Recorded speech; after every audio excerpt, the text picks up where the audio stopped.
Ok, alors maintenant on va passer à la partie couleur, donc on a juste à cliquer ici sur la leçon couleur et de cliquer sur l'HTML qui correspond ici.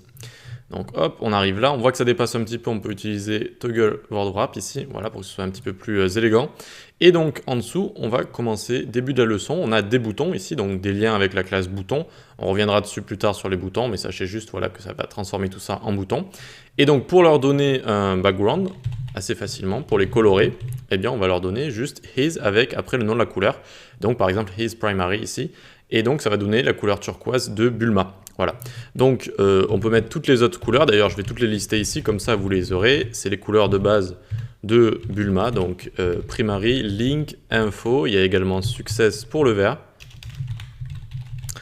et ensuite warning pour le jaune, is warning, tac, et is danger pour le rouge. Voilà.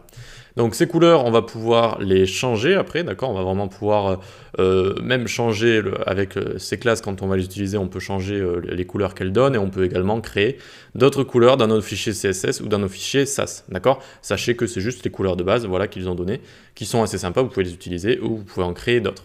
Ok, donc pour tout ce qui est changé, le background, colorer plutôt les éléments comme la barre de navigation, boutons, les cartes, vraiment tout ce qui est éléments, on peut facilement les colorer avec his et plus loin le nom de la couleur.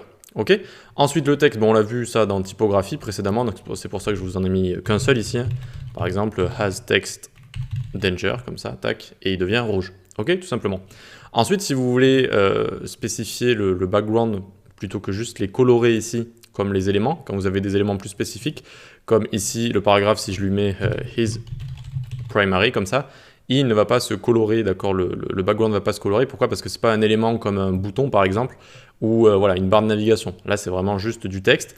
Pour colorer le background, eh bien, on va lui mettre has background et le nom, du coup, du background qu'on veut. Hein. Donc là, on peut lui mettre hop là, white, ça va rien changer.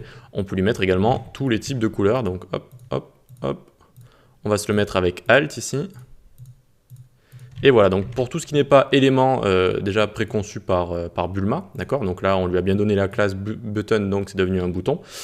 Ici, c'est juste du texte P, d'accord? Ça n'a pas de classe spéciale. Eh bien, on peut changer tous les backgrounds à la main, comme ça, hein, tout simplement. Et donc, on a également les couleurs dark et white, d'accord?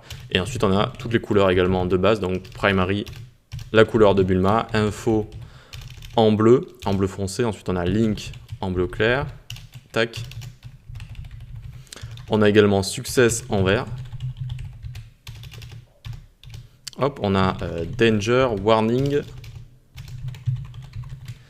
Et ensuite, on a tout ce qui est gris aussi. On a aussi du gris avec un gray dark, donc avec un gris foncé, avec un gray, hop, et avec un gray lighter.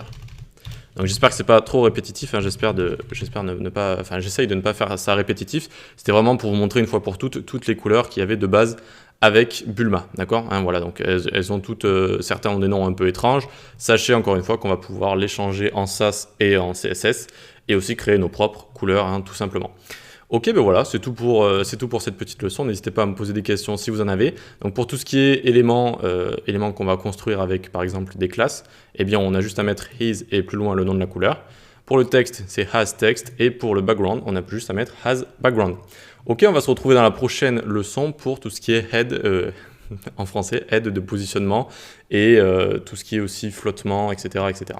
Allez, à tout de suite.